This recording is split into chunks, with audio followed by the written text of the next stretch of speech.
ಆ ಮಕ್ಕಳು ಸಹ ನಮ್ಮಂತೆ ಶಿಕ್ಷಣವನ್ನು ಪಡಿಬೇಕು, ಅವರು ಸಹ ಜೀವನದಲ್ಲಿ ಏನಾದರೂ ಒಂದು ಸಾಧಿಸಬೇಕು ಅನ್ನೋದು ಈ ದಿನಾಚರಣೆಯ ಒಂದು ಬಹಳ ಮಹತ್ವದ ಅಂಶ ಆಗಿದೆ. ಹಾಗೆ ಆ ದಿನಾಚರಣೆಯ ಪ್ರಯುಕ್ತ ನಾನು ನಮ್ಮ ಶಿವಮೊಗ್ಗ ಜಿಲ್ಲೆಯಲ್ಲಿ ಇತ್ತೀಚೆಗೆ ಭಾರತದ ಕ್ರಿಕೆಟ್ ತಂಡ ಅಂಧ ಮಹಿಳೆಯರ ಕ್ರಿಕೆಟ್ ತಂಡ ವಿಶ್ವ ಕಪ್ ಅನ್ನು ಜಯಿಸಿತು. ನಿಮ್ಗೆಲ್ಲ ಗೊತ್ತಿದೆ ಅದು.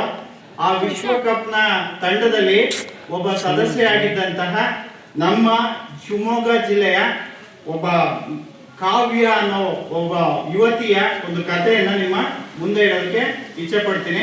ಇದು ಪೇಪರ್ ಅಲ್ಲಿ ಬಂದಿದೆ, ನಾನು ಹೇಳಿದ್ರೆ ಸರಿಯಾಗಲ್ಲ, ನಾನೇ ಅದನ್ನ ಓದ್ಬಿಡ್ತೀನಿ. ಇವ್ರ ಹೆಸರು ಕಾವ್ಯ ಅಂತ. ಇತ್ತೀಚೆಗೆ ಭಾರತದ ಅಂಧ ಮಹಿಳೆಯರ ಒಂದು ಕ್ರಿಕೆಟ್ ಟೀಮ್ ವಿಶ್ವಕಪ್ ನಲ್ಲಿ ಭಾಗವಹಿಸಿತ್ತು. ಅದು ಶ್ರೀಲಂಕಾದಲ್ಲಿ ನಡೀತು. ಅದರಲ್ಲಿ ದಕ್ಷಿಣ ಆಫ್ರಿಕಾದ ವಿರುದ್ಧ ನಮ್ಮ ಮಹಿಳೆಯರ ತಂಡ ಜಯವನ್ನು ಗಳಿಸ್ತು. ಮಹಿಳೆಯರು ಅನೇಕ ರೀತಿಯಲ್ಲಿ ಸಾಧನೆ ಮಾಡ್ತಾ ಇದ್ದಾರೆ. ವಿಶ್ವಕಪ್ ಕಬಡ್ಡಿ ಗೆದ್ರು. ಅದೇ ತರ ಕ್ರಿಕೆಟ್ ಅನ್ನು T20 ಕ್ರಿಕೆಟ್ ಅನ್ನ ಮೊನ್ನೆ ಜಯಗಳಿಸಿದ್ದನ್ನ ನಾವು ಸುದ್ದಿಯಲ್ಲಿ ಓದಿದ್ದೇವೆ. ಹೀಗೆ ನಮ್ಮ ಜಿಲ್ಲೆಯ ಒಬ್ಬ ಅಂಧ ಯುವತಿ ಆ ಟೀಮ್ ನ ಸದಸ್ಯ ಆಗಿದ್ರು ಅನ್ನೋದು ಒಂದು ನಮ್ಮ ಹೆಮ್ಮೆಯ ವಿಚಾರ. ನೋಡಿ, ಪೇಪರ್ ಅಲ್ಲಿ ಈಗ ಬಂದಿತ್ತು, ಸವಾಲು ಗೆದ್ದ ಮಲೆನಾಡಿನ ಛಲಗಾತಿ ಅಂತ. ಅವಳ ಹೆಸರು ಕಾವ್ಯ ಬಿ. ಅವಳ ವಯಸ್ಸು 26. ಅಂಧತ್ವದ ವರ್ಗ B1 ಅಂತ ಗುರ್ತು ಮಾಡಿದ್ದಾರೆ. ಅವರು ಆಲ್ ರೌಂಡರ್, ಬೌಲಿಂಗ್ ಮಾಡ್ತಾರೆ, ಬ್ಯಾಟಿಂಗ್ ಮತ್ತೆ ಒಳ್ಳೆ ಫೀಲ್ಡರ್ ಹೌದು. ಅವ್ರ ಊರು ಯಾವ್ದಪ್ಪ ಅಂದ್ರೆ, ಇವ್ರು ಶಿವಮೊಗ್ಗ ಜಿಲ್ಲೆ ಹೊಸನಗರ ತಾಲೂಕ್ ಬರುವೆ ಅಂತ ಒಂದು ಗ್ರಾಮ. ಅವ್ರ ಕತೆ ಹೀಗೆ ಬಂದಿತ್ತು. ಹುಟ್ಟಿನಿಂದಲೇ ದೃಷ್ಟಿ ಕಳೆದುಕೊಂಡಿರುವ ಕಾವ್ಯ ಬಿ ಬಡ ಕುಟುಂಬದಲ್ಲಿ ಹುಟ್ಟಿ ಬೆಳೆದ ಛಲಗಾತಿ.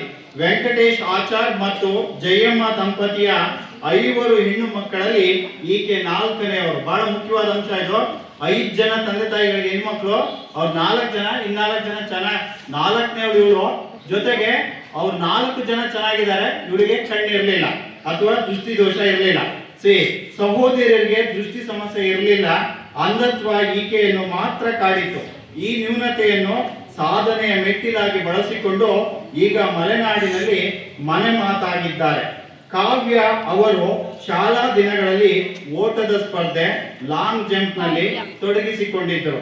2014ರ ರಾಜ್ಯ ಮಟ್ಟದ ಪ್ಯಾರಾ ಅಥ್ಲೆಟಿಕ್ಸ್ ಮತ್ತು 2016ರಲ್ಲಿ ರಾಷ್ಟ್ರೀಯ ಪ್ಯಾರಾ ಅಥ್ಲೆಟಿಕ್ಸ್ ನಲ್ಲೂ ಮಿಂಚು ಹರಿಸಿದ್ದ ಈ ತರುಣಿಯನ್ನು ಅಂಧರ ಕ್ರಿಕೆಟ್ ಆಕರ್ಷಿಸಿತು. ಈ ಹಾದಿಯಲ್ಲಿ ಸಾಕಷ್ಟು ಸವಾಲುಗಳನ್ನು ಎದುರಿಸಿರುವ ಅವರು B1 ವರ್ಗದ ಆಟಗಾರ್ತಿಯಾಗಿ ಕಣ್ಣಿಗೆ ಬಟ್ಟೆ ಕಟ್ಟಿಕೊಂಡು ಅಂಧರ ಕ್ರಿಕೆಟ್ ನಲ್ಲಿ ಛಾಪು ಮೂಡಿಸಿದ್ದಾರೆ. ಭಾರತ ತಂಡದ ವಿಶ್ವಕಪ್ ಗೆಲುವಿಗೆ ಉಪಯುಕ್ತ ಕಾಣಿಕೆ ನೀಡಿದ್ದಾರೆ. ಶಿವಮೊಗ್ಗದ ಶಾರದಾದೇವಿ ಅಂಧರ ವಿಕಾಸ ಶಾಲೆಯಲ್ಲಿ 10ನೇ ತರಗತಿಯಲ್ಲಿ ಓದಿದ್ದ ಕಾವ್ಯ ನಂತರ ಸಮರ್ಥನ್ ಟ್ರಸ್ಟ್ ನೆರವಿನೊಂದಿಗೆ ಉನ್ನತ ಶಿಕ್ಷಣ ಮುಂದುವರಿಸಿದರು. ಅವರ ಕ್ರೀಡಾ ಪ್ರತಿಭೆಗೂ ಅಲ್ಲಿ ಪ್ರೋತ್ಸಾಹ ದೊರೆಯಿತು. 2023ರಿಂದ ಅಂಧರ ಕ್ರಿಕೆಟ್ ನಲ್ಲಿ ಸಕ್ರಿಯವಾಗಿ ತೊಡಗಿಸಿಕೊಂಡಿದ್ದಾರೆ. BA ಪದವಿ ಮುಗಿಸಿರುವ ಅವರು ಪ್ರಸಕ್ತ ವುಮೆನ್ ಸ್ಟಡೀಸ್ ನಲ್ಲಿ ಸ್ನಾತಕೋತ್ತರ ವ್ಯಾಸಂಗ ಮಾಡುತ್ತಿದ್ದಾರೆ. ನಮ್ಮ ಮನೆಯಲ್ಲಿ ಒಂದು ಹೊತ್ತಿನ ಊಟಕ್ಕೂ ತಾತ್ಸಾರ ಇತ್ತು. ಕೂಲಿ ಕೆಲಸ ಮಾಡುತ್ತಿದ್ದ ತಂದೆಯ ಆದಾಯದಲ್ಲೇ ನಮ್ಮ ಶಿಕ್ಷಣ ಜೀವನ ಸಾಗಬೇಕಿತ್ತು. ಇಂತಹ ಕಷ್ಟದಲ್ಲೂ ನನ್ನ 4 ಸಹೋದರಿಯರಿಗೆ ಅವರು ಮದುವೆ ಮಾಡಿಸಿದ್ದಾರೆ. ನನ್ನನ್ನು ಈ ಮಟ್ಟಕ್ಕೆ ಬೆಳೆಸಿದ್ದಾರೆ ಎಂದು ಕಾವ್ಯ ಭಾವುಕರಾದರು. ನೋಡಿ, ನಾವೆಲ್ಲ ಅಂಗಾಂಗಗಳು ಚೆನ್ನಾಗಿದ್ದು ಒಂದಿಷ್ಟು ಓದೋಕೆ ಅಥವಾ ಏನಾದರೂ ಒಂದು ಮಾಡೋದಕ್ಕೆ ಹಿಂಜರಿತೀವಿ.